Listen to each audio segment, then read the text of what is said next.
na salita ng ating pinakamamahal na Panginoon. Amen? So ang ating pong pag-aaralan, mga minamahal kapatid, sa araw po ito, the two principles of life. Ang dalawang klaseng prinsipyo o dalawang prinsipyo ng buhay. Amen? Ang tao, mga kapatid, marami pong katwiran. Ang tao, mga kapatid, ay mayroon pong mga paninindigan. Hello? At ang tao, mga minamahal kapatid, kahit alam na ho ng tao na yung kanyang ginagawa ay kasalanan, pilit pa rin ginagawa at pilit pa rin, mga kapatid, na isinasagawa ang ayon po sa kanyang katwiran. Lahat po tayo magsabi po sa Lord. So kahit alam ng tao, mga minamahal kapatid, na yung kanyang trabaho ay hindi ho ayon sa kalooban ng Diyos, na yung kanya pong trabaho, mga kapatid, kahit alam niya na ito ay illegal, kahit yung kanya pong negosyo, mga kapatid, kahit yung po ang kanyang negosyo, kahit alam niya na yun po ay illegal, yun pa rin po ang kanya pong ginagawa. Mayroon po siyang prinsipyo at mayroon po siyang paninindigan, mga kapatid. Kahit alam niya na yun po ay makakasira sa kanya. Kahit alam niya, mga kapatid, na yun po ang maging daan para masira at mawasak ang kanya pong buhay. Diba? Maninindigan pa rin po ang tao, mga kapatid. So unang-una, mga minamahal kapatid, na ating pong pag-aaralan sa araw pong ito, na kung saan, ito po yung tinatawag natin na worldly principle. Makamundong prinsipyo. Ang sabi po ng banal na kasulatan, mga kapatid, dito po sa Aklat po ng Roma, Kapitulo 1, ang talata po ay 25, ganito po sinabi po ng Biblia. Sapagkat pinalitan nila ang katotohanan ng Diyos ng kasinungalingan, at sila'y nagsisamba at nangaglingkod sa nilalang kaysa lumalang, na siyang pinupuri magpakailanman siya nawa. Dahil dito, ibinigay sila ng Diyos sa mga mahahalay na pita, sapagkat pinalitan ng kanilang mga babae ang katutubong kagamitan, niyaong nalalaban sa katutubo. At gayon din naman ang mga lalaki, nang iwan na ng katutubong kagamitan sa mga babae ay nagdigas sa kanilang karumihan ng pita, ang isa't isa na gumagawa ng kahalayan ang mga lalaki sa kapwa lalaki at tumatanggap sa kanilang sarili ng kagantihan ng kanilang pagkakamali. At palibhasa'y hindi nila minagaling na kilalanin ang Diyos, ipinigay sila ng Diyos sa isang mahalay na pag-iisip upang gawin niya ang mga bagay na hindi nangangarapat. Nangapuspos sila ng buong kalikuan, ng kasamaan, ng kasakiman, ng kahalayan, puspos ng kapanaghilian, ng pagpatay sa kapwa-tao, ng pagtatalo, ng pandaraya, ng mga kasamaan, mga pag-aupasala, mga mapanirang puri, mga napupuot sa Diyos, mga maglalait, mga panalo, mga mapuri, mga mangatha ng mga kasamaan, mga maswayin sa mga magulang, mga haling, mga hindi tapat sa tipanan, mga walang katutubong paggiliw, mga walang habag, na pagamat nalalaman nila ang kautusan ng Diyos na ang mga nagsisigawa ng mga gayong bagay ay mga karapat-dapat sa kamatayan, ay hindi lamang gayon ang ginagawa, kundi naman pinapayagan ang mga nagsisigawa ng mga iyaon. Umalagpag po ang lahat sa ating pinagmamahal ng Panginoon. So malinaw, mga kapatid, na binabanggit po ng banal na kasulatan na yung tao, mga kapatid, kahit alam ho ng tao na yung kanyang ginagawa, mga kapatid, ay hindi po ayon sa kalooban ng Diyos, yung kanyang ginagawa, mga kapatid, ay hindi po ito maka-Diyos na gawain, yun pa rin po ang kanya pong ginagawa. Amen? So alam ko po, mga kapatid, na lahat po tayo na nandito sa araw na ito, lahat na ginagawa natin ay para sa Diyos. Lahat ng ginagawa mo ay para sa Diyos. Yung ikaw ay nagpuri, para sa Diyos yan. Yung ikaw ay nagpasalamat, para sa Diyos yan. Yung ikaw ay umupo dyan sa upuan, para sa Diyos yan. Ginagawa mo. Amen? Bakit kaya tayo nandito? Dahil sa Panginoon. Ngayon, mga minamahal mga kapatid, unang-una na sinasabi po ng banal na kasulatan, mga kapatid, sa ating pong pinag-aaralan o sa ating pong pag-aaralan sa araw po ito, unang-una po na naging dahilan, yung pong tinatawag na kasalanan. Amen? Ang sabi po ng banal na kasulatan sa aklat po ng Roma Kapitulo 3, ang talata po ay 10, lahat po ay nagkasala. Walang taong matuwid, wala kahit isa. At ang sabi naman po sa 23, mga kapatid, ng 3 ng Roma, ang sabi po doon, mga kapatid, wala hong umabot sa kaluwalhatian ng Diyos. Lahat po ay nagkasala. Amen. Amen? So ngayon, mga minamahal, mga kapatid, dahil po tayo po ay nagkasala, tayo po ay makasalanan, ano ho ang kailangan po nating gawin? Sa worldly principles. Dahil ang prinsipyo ho na sanlibutan, mga kapatid, okay na siya. Di ba? Okay na ako sa ganitong gawain. Okay na ako sa ganitong paglilingkod. Okay na ako dito sapagkat ito na yung namulatan ko. Dito ako nagising, dito ako namulat, kaya dito na ako mamatay. Katwiran ng sanlibutan. Di ba? Kahit alam niya na yung kanilang ginagawa, mga kapatid, ay hindi po ayon sa kalooban ng Diyos. Yung ginagawa nila na paglilingkod, hindi ayon sa kalooban ng Diyos. Hindi yun ang hinahanap ng Diyos. Pero sabi ng Biblia, ang Diyos ay Espiritu, kaya dapat siyang sambahin sa Espiritu at sa katotohanan. Ang linaw po sinasabi ng Biblia, mga kapatid, ang sabi ng banal na kasulatan sa ating pong nabasa, ang sabi po, mga kapatid, mas pinalitan ng tao ang lumikha kaysa lumikha. Kaysa lumalang. Bakit? Kasi ang sinasambaho ng tao, yung nilalang, yung ginawa. Di ba? Ulitin ko po, mga kapatid. Sa Roma 1, sa 25, ganito po sinabi.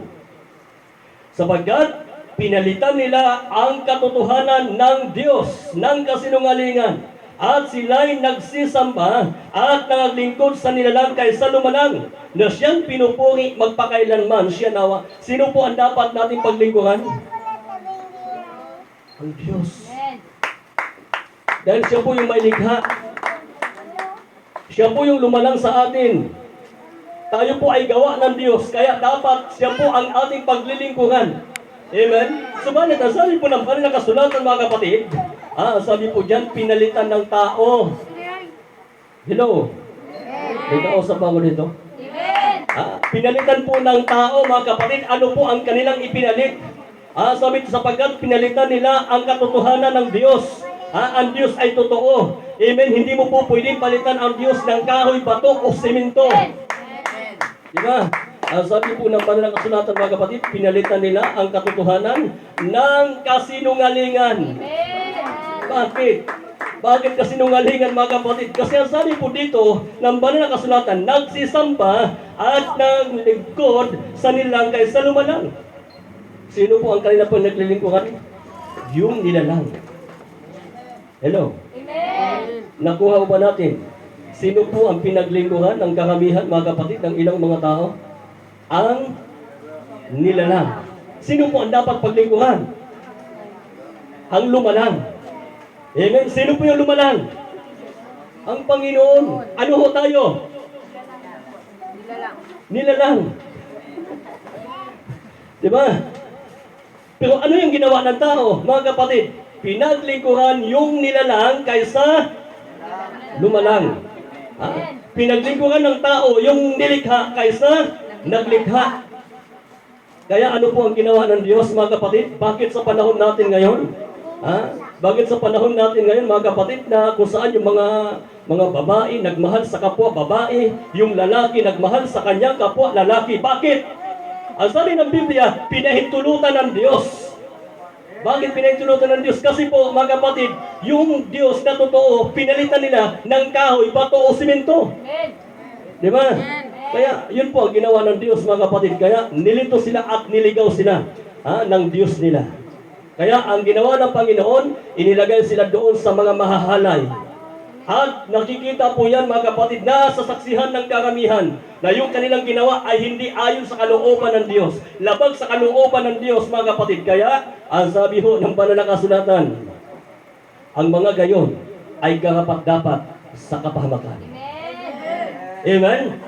So ngayon, mga minamahal, mga kapatid, habang ang tao po ay nabubuhay pa, hindi pa po huli ang lahat. Diba? Habang buhay ka pa, hindi pa huli ang lahat, may pagkakataon ka pa. Amen? May pagkakataon ka pang magsisi. May pagkakataon ka pang talikuran mo ang iyong kasalanan. Yung mahahalay na ginagawa ng tao, may pagkakataon pa. Ngayon po ay kanya pong pagsisihan at talikuran. At huwag niyang ipagpatuloy. Amen? Lahat po tayo mag-start first, no? So, sabi po, mga kapagsabay ni Sahis, dahil dito, ibinigay na sila ng Diyos sa mga mahahalay na pita, sapagkat pinalitan ng kanilang mga babae ang katutubong kagamitan ni Yaong nalalapan sa katutubo. So, ito po ay laban, mga kapag sa kautusan ng Diyos. Amen? Kasi pinalitan ng mga babae. Babae naman sila, bakit sila naging lalaki? Amen? Alam niyo, mga kapatid, dito po sa atin, sabi po ng Biblia, mas maganda ang saway na hayag kaysa pag-ibig na tinatago. Diba? Kasi doon mo malalaman, mga kapatid, na mahal mo ang isang bagay, ang isang tao, mga kapatid, kung sinasaway mo at pinapaalalahanan. Bakit? Kasi ayaw mo mapahamak. Amen? Pakihanap nga yan. Nasa kawikaan yan. Diba? Kawikaan, nandyan yan. Ano sabi niyan? Mas maganda ang pag-ibig na hayag, ang saway na hayag kaysa pag-ibig na tinatago. Walang pagkabulan natin ang ating pinagmamahal ng Panginoon. Lahat po tayo mag-stand first, no? So, ang sabi po, mga kapatid, sa 20 City, at gayon din naman ang mga lalaki nang iwan na ang katutubong kagamitan sa mga babae ay nangagningas sa kanilang karumihan ng pita ng isa't isa na gumagawa ng kahalayan ang mga lalaki ni sa kapwa lalaki.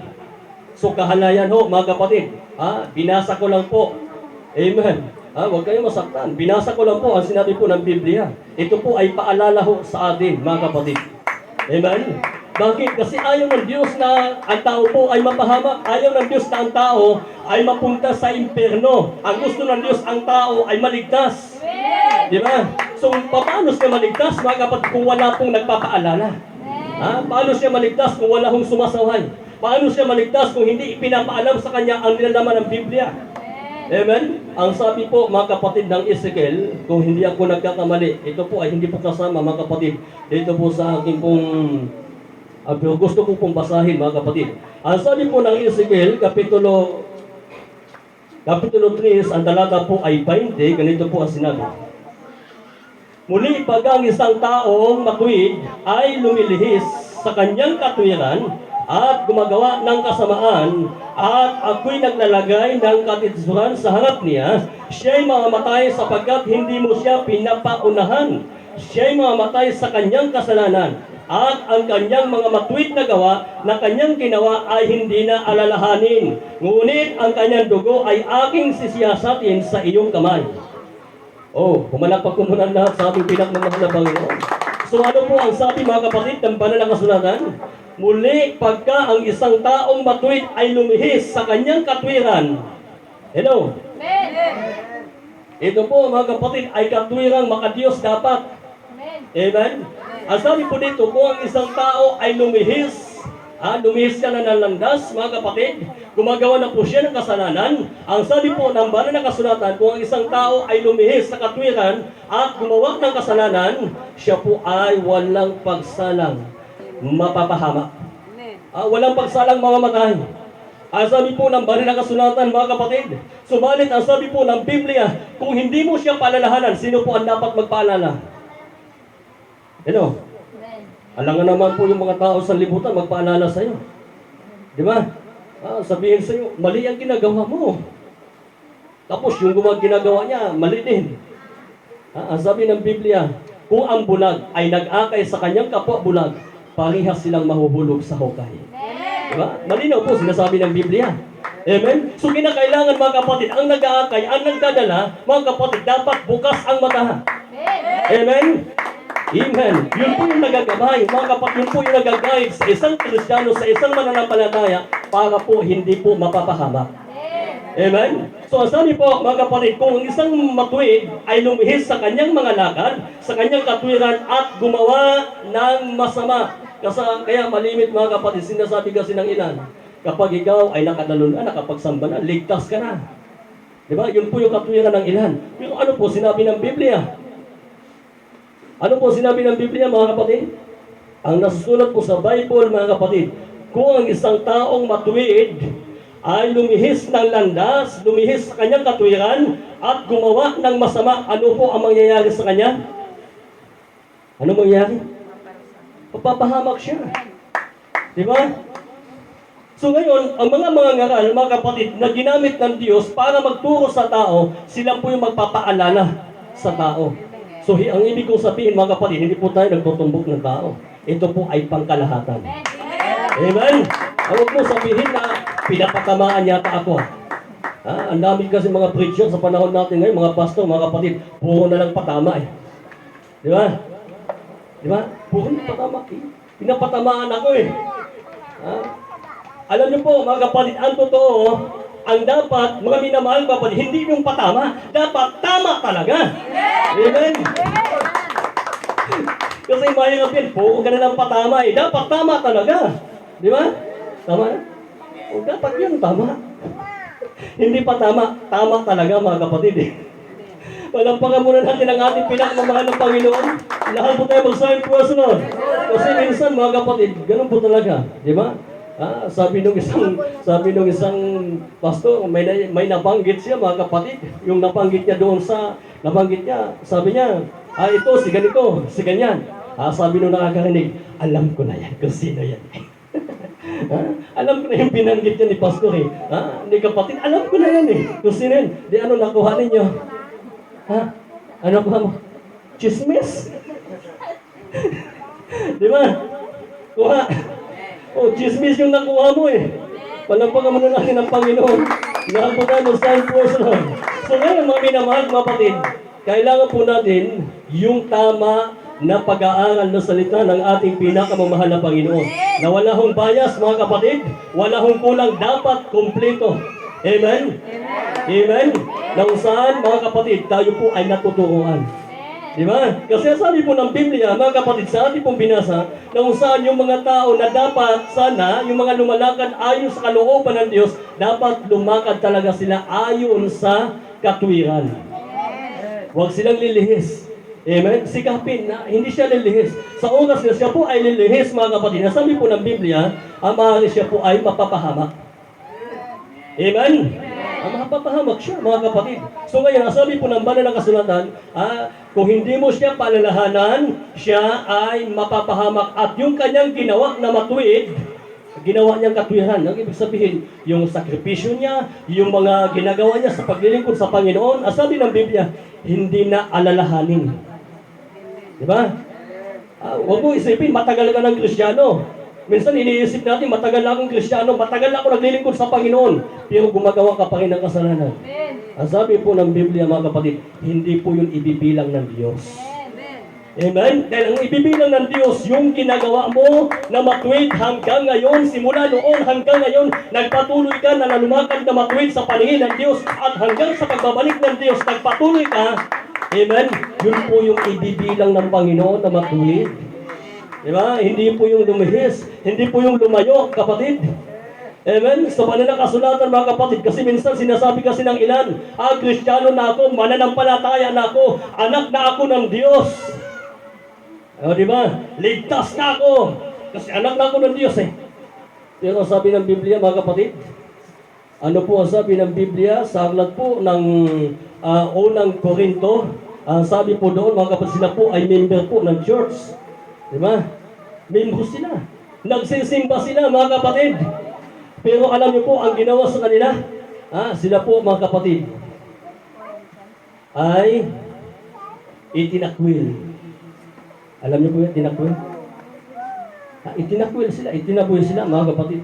So, ang ibig kong sabihin, mga minamahal, mga kapatid, kahit anak tayo ng Diyos, may posibilidad. Kung hindi ka naging maingat, kung hindi ka lumakad ayon sa kalooban ng Panginoon, maaaring hindi ka ibilang na anak ng Diyos. Diba? Kasi ang ibibilang na anak ng Diyos, yung mga masunurin sa Diyos. Amen? Amen? So, ang sabi po, mga minamahal, mga kapatid, balik tayo sa ating pong pinag-aralan, sa ating pong binasa.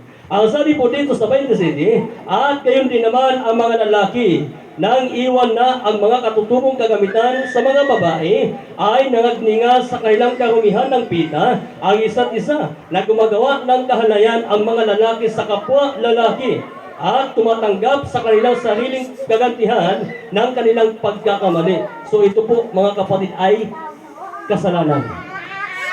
Amen? Amen. Kasalanan. Pagkakamali. May pagkakamali ba na tama? So pag sinabing pagkakamali, ito po ay hindi ho tama.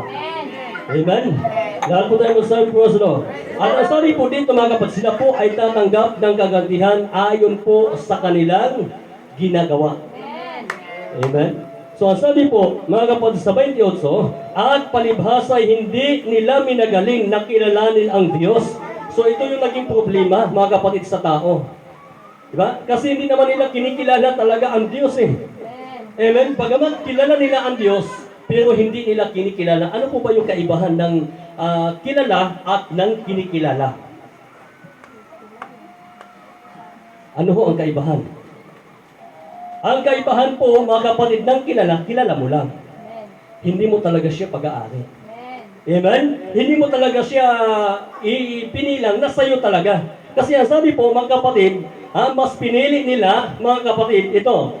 Sabi, at palibhasa'y hindi nila minagaling na kilalanin ang Diyos, palibhasa'y ibinigay sila ng Diyos sa isang mahalay na pag-iisip upang gawin niya ang mga bagay na hindi nangarapat. So kinakailangan mga kapatid, kilalanin ho talaga natin.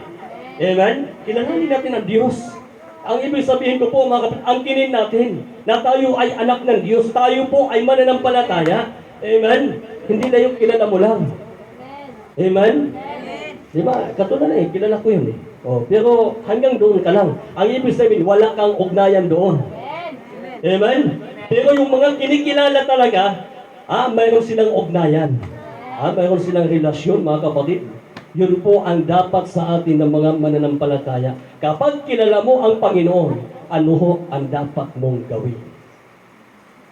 Amen? So tuloy ho tayo mga kapatid.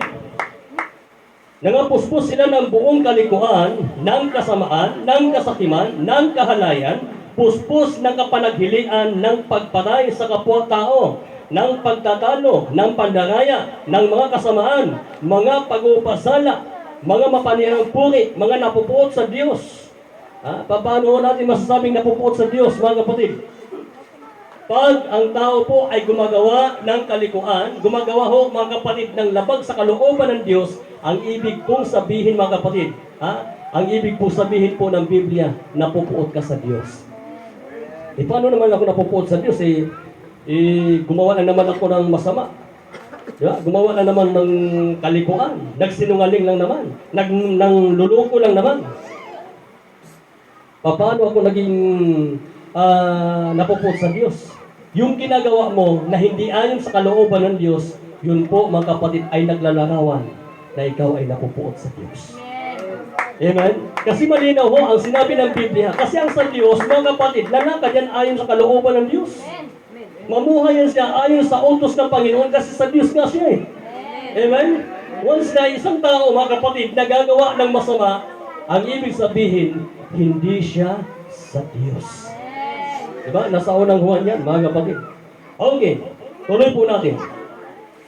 Mga mapanirang puri, mga napupuot sa Diyos, mga mangnanait, mga panalo, mga mapagmapuri, mga mangatha ng mga kasamaan, mga maswayin sa mga magulang. So yung sinasabi pong mga mapagmapuri, mga kapatid, ito po yung mga mapagmataas. Amen? Mga mapagmalaki. So ang sabi po, mga kapatid, mga pagtatalo, mga pandaraya, at ng mga kasamaan, ng mga mapag-upasala, mga mapanirang puri, mga napupuot sa Diyos, mga mangnanait, mga panalo, mga mapagmapuri, mga mangatha ng kasamaan, mga maswayin sa mga magulang. Once ang isang kabataan, mga kapatid, maswayin sa magulang ang ibig kong sabihin, mga kapatid. Bagamat sabihin po natin na Kristiyano ka, mananampalataya ka, ang sabi po ng Biblia, napupuot ka sa Diyos. Paano naman napupuot? Sumuway ka sa iyong magulang eh. Di ba? Ang sabi po ng mahal na Panginoon, mga kapatid, igalang ninyo ang inyong ina at ang inyong ama na mayroon pong pangako.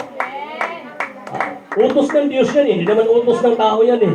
Utos ng Diyos yan na igalang mo yung ina mo. Utos ng Diyos yan na igalang mo ang iyong ama.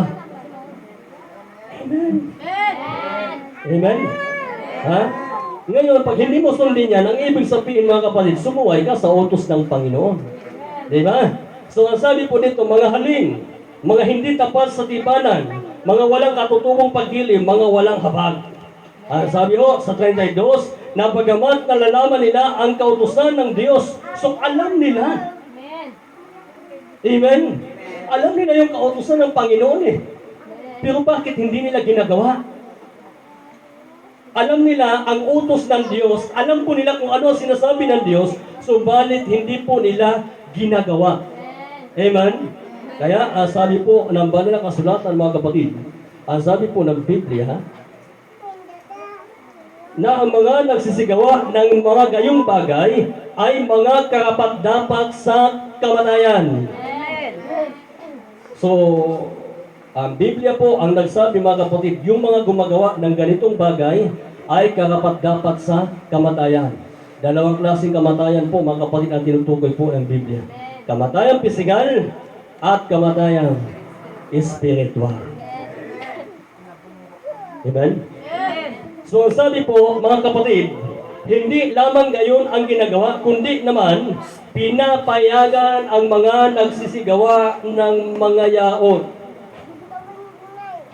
Pinapayagan, pinahintulutan, mga kapatid, na yun pa rin po ang gagawin ho ng tao. Pero alam ko po mga kapatid, na yung mga tao na talagang kinikilala ang Diyos, dahil alam niya na yun ay kasalanan, hindi niya gagawin. Amen? Amen. So ano yung una mga kapatid? Kasalanan. So pangalawa, talikuran ang kasalanan. Amen? Unang puntos po natin ay worldly principle. So, mayroon po itong mga puntos, mga kapatid. Yung una po ay kasalanan, at ang pangalawa po, talikuran ang kasalanan. Amen? Bakit? Kasi kilala mo na ang Panginoon eh. Amen? Ang sabi po ng banal na kasulatan mga kapatid, ang sabi po dito, ng ikalawang Korinto, Kapitulo 5, ang talata po mga kapatid ay 17, ganito po ang sinabi. Therefore, if any man be in Christ, he is a new creator, all things are passed away, behold, all things are become new. Pass away, hindi yung pasaway. Amen. Kasi pagbilisan po natin mga kapatid, pasaway. Pag inandahan mo, pasaway. Pass away. Ang ibig sabihin, mga minamahal kapatid, ngayong kilala mo na ang Diyos, kilala mo na si Kristo, pinaglingkuran mo na si Kristo, ang sabi po ng banal na kasulatan, yung mga dating bagay ay nagsilipas na. Pass na. Amen? Yung dati mong ginagawa, dapat pass na yan. Pasawi. Pasawi. Hindi yung pasaway. Di ba? Amen? Minsan, mga minamahal ko kapatid, pasaway, hindi pasawi. Di ba? Parang ako lang yata natawa eh. Okay. Ang sabi po dito, kaya kung ang sino mang na kay Kristo, siya'y bagong nilalang, so bago ho, dapat bagong nilalang. Amen? Ang mga dating bagay ay nagsilipas na. So anong ibig sabihin mga kapatid? Ano po ba yung ibig sabihin? Sabi ng banal na kasulatan, yung dati mong ginagawa na hindi na ayon sa kalooban ng Panginoon, hindi na ayon sa kalooban ng Diyos, dapat huwag mo nang gawin. Amen? Huwag mo nang gawin kasi hindi na yun ayon sa kalooban ng Panginoon eh. Di ba? Pag hindi na ayon sa kalooban ng Diyos, huwag mo nang gawin yan. Diba? Yun po ang isa sa pinakamalinaw na sinasabi po ng banal na kasulatan. Yung mga dating bagay ay nagsilipas na. Narito sila. Pag sinabi kasi sila, mga kapatid, ang ibig kong sabihin, marami po sila. Diba? Narito sila. Ngayon ay pawang naging mga bago. Bago na. So bagong nilalang ka na. Amen? Kung dati mga kapatid, gumagawa ka ng masama, ngayon hindi ka nagagawa ng masama. Bilang tao nagkakamali, pero sikapin mo na hindi ka magkakamali. Amen? Amen. Dahil sabi nga ng Biblia, mga kapatid, sa aklat po ng Ecclesiastes, walang taong matuwid na gumagawa ng mabuti na hindi nagkakasala. Diba? Walang taong matuwid na gumagawa ng mabuti na hindi nagkakasala. So, ang ibig sabihin mga kapatid, nandun pa yung tendency na ikaw ay magkamali. Amen? Nandun pa yung tendency na ikaw ay magkasala. Nandun pa yung tendency mga kapatid na ikaw ay babagsak. Pero alam nyo ho mga kapatid, hindi ho dapat tuloy-tuloy gulong. Amen? Nagkamali na nga, nagkasala na nga, gugulong pa.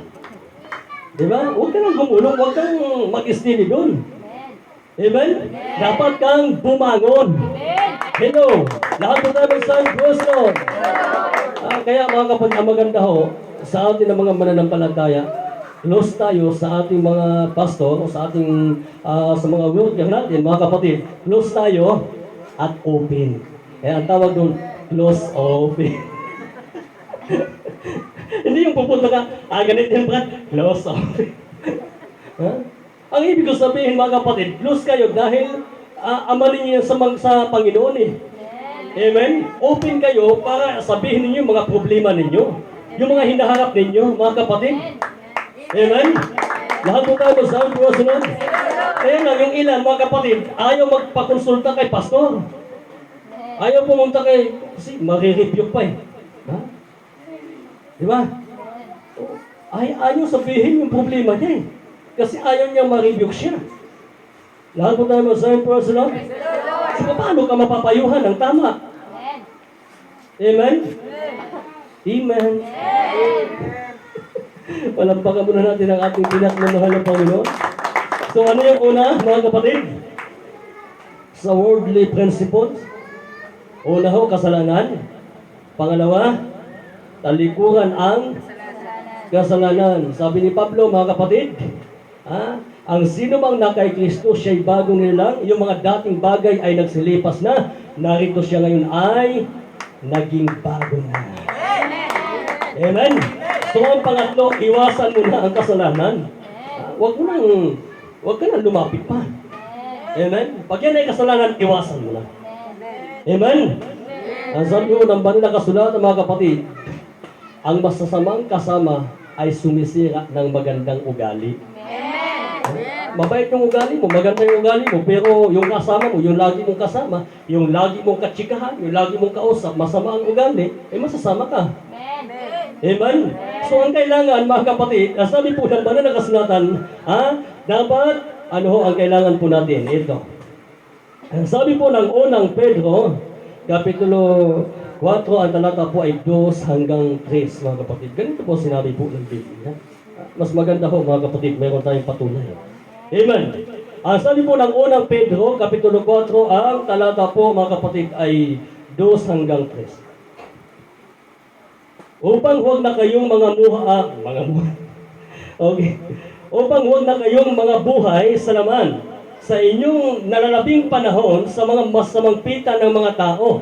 Okay, alin na ho, mga kapatid. Kundi sa kalooban ng Diyos. Okay, alin na ho yan.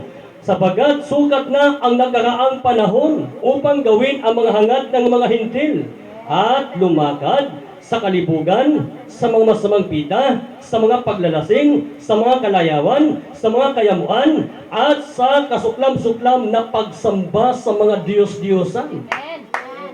Oh, lahat po tayo magsabi po sunod. Yung sinabing sukat na, ang ibig sabihin mga kapatid ay tama na. Amen? Sukat na, ang ibig sabihin tama na. Huwag mo nang gawin yung mga dati mong ginagawa. Yung mga bagay na ayaw ng Diyos, huwag mo nang gawin. Diba? Gagawin natin ang ayon sa kalooban ng Diyos. Huwag yung kalooban ng mundo. Huwag yung kalooban ng laman. Amen? Kasi yung kalooban ng mundo, mga kapatid, okay lang naman ni Garillo. Okay lang na uminom ng alak o maglasing ng alak. Maglasing sa alak, mga kapatid. Diba? Yun yung katwiran ng mundo.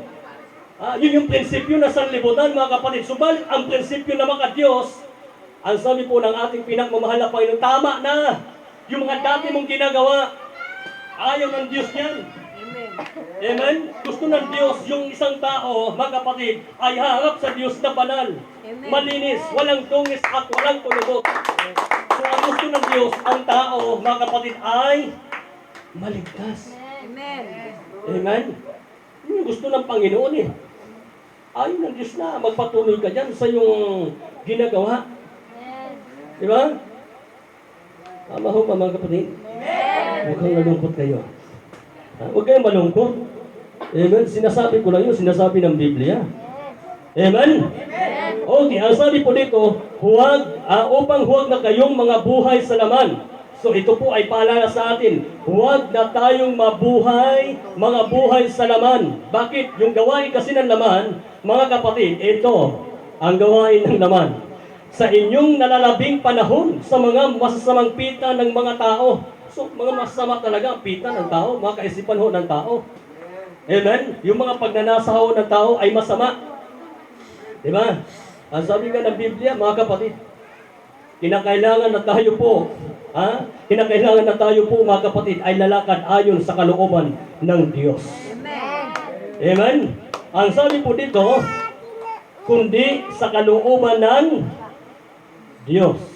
Ang sabi po sa 3, sapagkat sukat na ang nakaraang panahon upang gawin ang hangad ng mga hintil. So, sino po yung mga hintil, mga kapatid? Mga makasalanan. Ano po ba tayo? Mga hintil tayo noon. Kinawaan ka lang ng Diyos. Makasalanan tayo. Amen? Kinaawaan tayo ng Diyos, mga kapatid ko. So tayo po yung magiging ilaw. Tayo po yung magiging daan, mga kapatid, na para yung mga taong makasalanan, yung mga taong nagkakasala, yung mga taong gumagawa ng kasalanan, sila po, mga kapatid, ay mamulat at magising. Sabihin nila, ito pala ang tama, kasi may mga taong naglilingkod sa Panginoon, may mga taong tinalikuran ang kanilang mga kasalanan, may mga taong na binago ang Diyos, katotoo ang Diyos. Amen?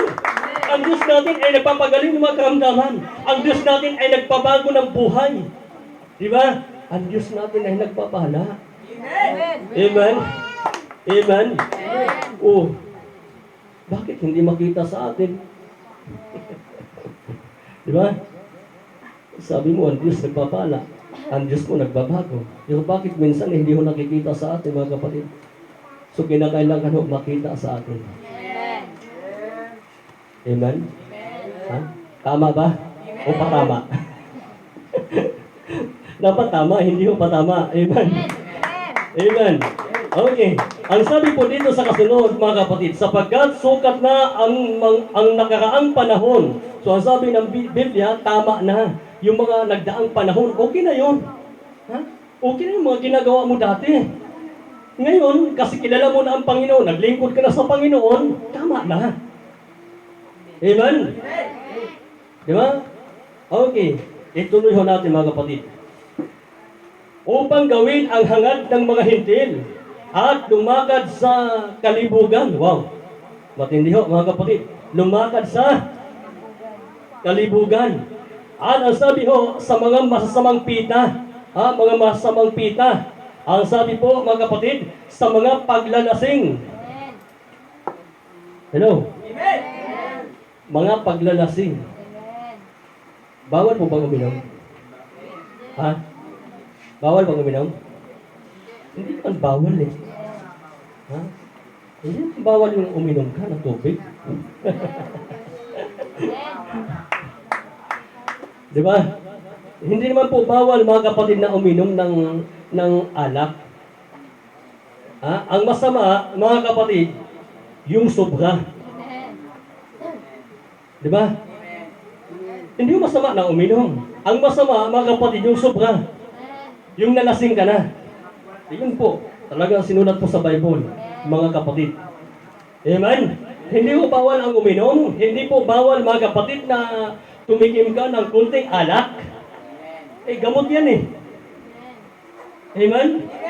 Kaya lang, pag sobra na, lasing ka na, hindi mo na alam ang iyong ginagawa, ay yun po, mga kapatid, ang sinasabi ng Biblia. Ang sabi po ng banal na kasulatan, mga kapatid, yung mga dati mong ginagawa, na yung dati pasuray-suray ka sa daanan, akala mo astig ka na. Di ba? Eh, ganun yan eh. Paglasing na, gusto mo, sa'yo na lahat ng kalsada eh. Oo. Di ba? Ganun po mga kapatid. Alam mo, mga kapatid, noong panahon na hindi ko pa nakilala ang Panginoon, akala ko yung daanan eh, akin lahat eh. Oo. Pero nung nakilala ko na ang Panginoon, nakakita ako ng mga ganon na naglalakad sa daanan, ganon ang style mga kapatid. Aba, nakakahiya pala. Oo. Di ba? Tama.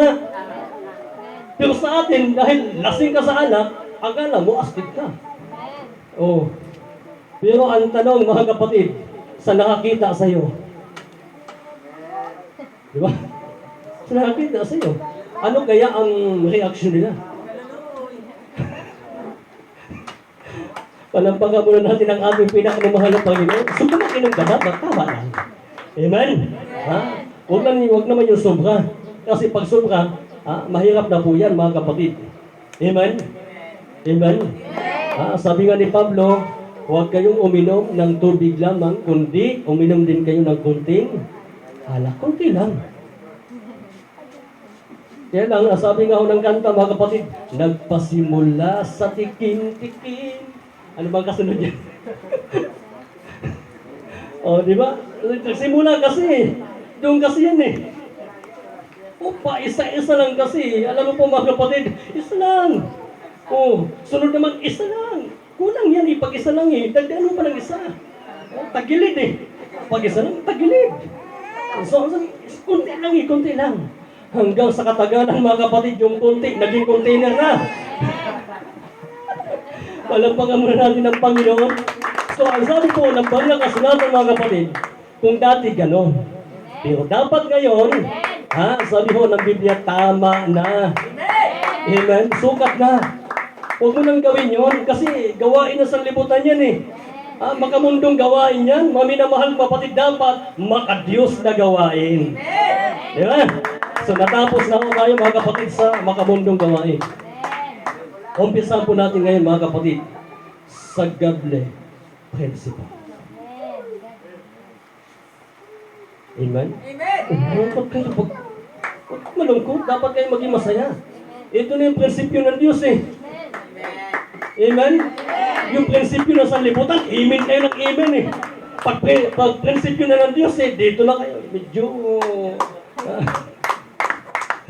Palampagan muna natin ang ating pinagmamahal na Panginoon. So una, mga minamahal kapatid, sa prinsipyo ng Diyos, tanggapin mo ang Panginoon. Amen. Bakit? Kasi yung kasalanan na yung ginagawa dati, kumbaga pinagsisihan mo na eh. Pinagsisihan mo na yung kasalanan mo. Yung ginagawa mong kasalanan, pinagsisihan mo na. At tinalikuran mo na ang iyong kasalanan. Iniwasan mo na ang kasalanan. So ngayon, mga minamahal kapatid, ano ang kailangan? Tanggapin mo ang ating pinakamamahal na Panginoon. Bakit? Kasi pag tinanggap mo ang Diyos, ang ating pinakamamahal na Panginoon, ang sabi po ng Biblia, pagkakalooban ka ng Diyos ng karapatan na ikaw ay maging anak ng Diyos. Amen? Di ba? Lalo na po sa ating po mga baguhan. Amen? Kasi ito yung kailangan natin eh. At dapat kilalanin mo na makasalanan ka. Dapat alamin mo na talagang nagkasala ka, nagkamali ka. Ngayon, ang kailangan mo, pagsisihan mo ang iyong kasalanan. Talikuran mo ang iyong kasalanan. Iwasan mo na ang kasalanan. At tanggapin mo si Kristo. Amen? Yun yung nais ng Diyos eh. Diba? Kung dati naligaw tayo, mga kapatid, sumasamba tayo sa mga bato, kahoy, simento. Sinasamba natin yan. Amen? Sabi nga ni Brother E.G. kanina, binigyan siya ng anting-anting ng kanyang lulo. Ay, di mo na siya. Yung kanyang kwento, mga kapatid. Alam niyo po ba kung saan galing yung anting-anting? Dahil sa Santos. Ako po, makapagpatunay yan kasi yung lulo ko, albularya sa albularya. Lulo ko sa kanula. Mayroon kaming Santos na maliit at mayroon kaming Santos na malaki.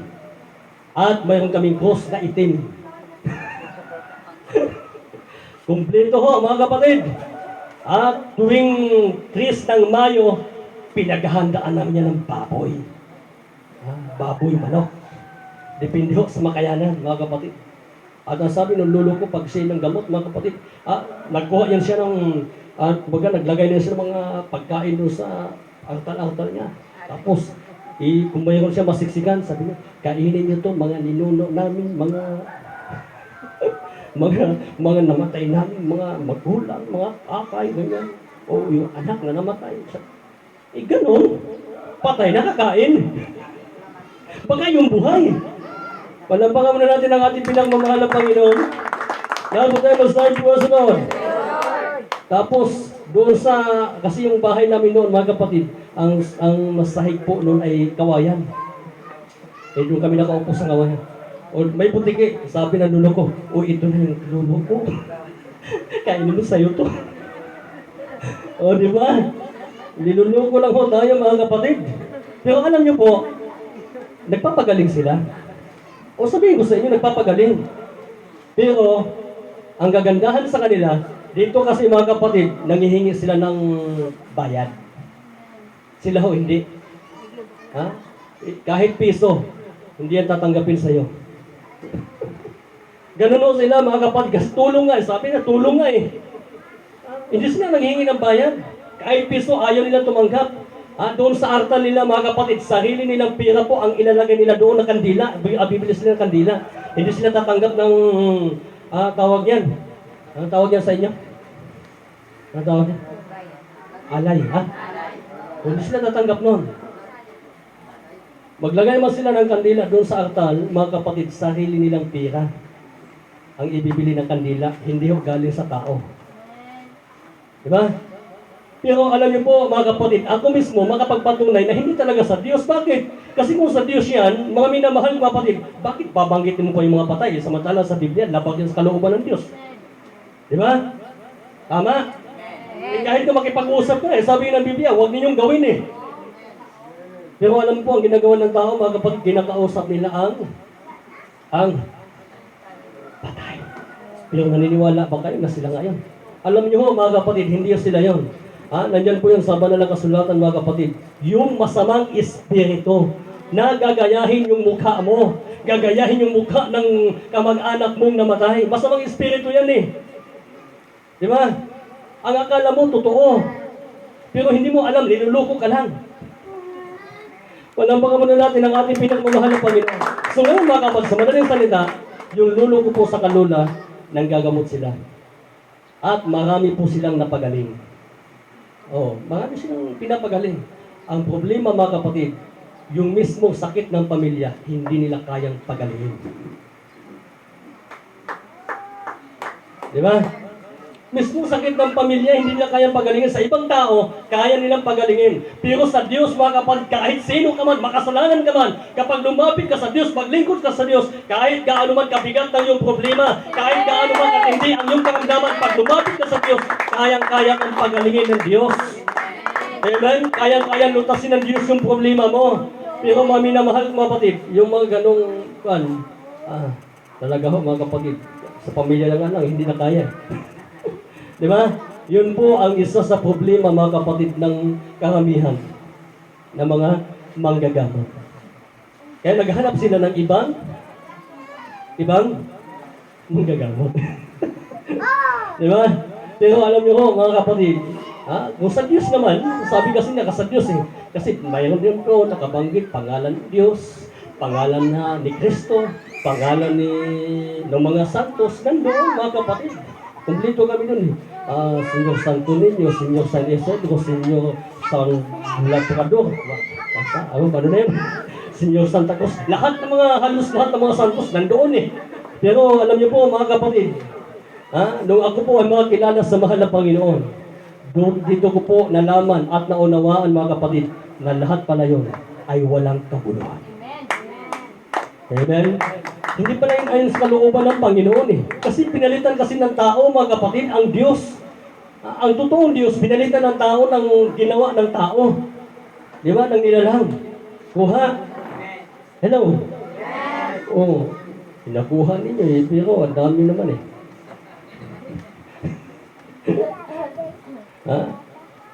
Di ba? So sabi ng Biblia, tama na. Ay, mga dati, wala na yun. Dapat naglingkod ka na sa Panginoon. Alisin mo na yun. Amen? Ha? Alisin mo na yan. Naglingkod ka na sa Panginoon eh. Sabi ng Panginoon, tama na. Yung mga dating ginagawa ng mga taong makasalanan, huwag mo nang gawin ngayon. Kaya sabi ng Biblia, ang sino mang na kay Kristo Jesus, kay bagong nilalang na. Yung mga dating bagay ay wala na, lumipas na. Amen? Wala na yun, lumipas na yun. Dapat, ang ating pong dapat gagawin ngayon mga kapatid, yung mga bagay na para sa Panginoon. Amen? Pumalakpak po muna ang lahat sa ating pinagmamahal ng Panginoon. So, sabi po ng banal na kasulatan mga kapatid, dito po tayo sa godly principles. So, ang sabi po ng Biblia sa aklat po ng Juan, Kapitulo 1, ang talata po ay 12, ganito po sinabi, Datapot ang lahat ng sa kanya nagsitanggap ay pinagkalooban niya sila ng karapatang maging mga anak ng Diyos sa makatwid baga ang mga nagsisampalataya sa kanyang pangalan.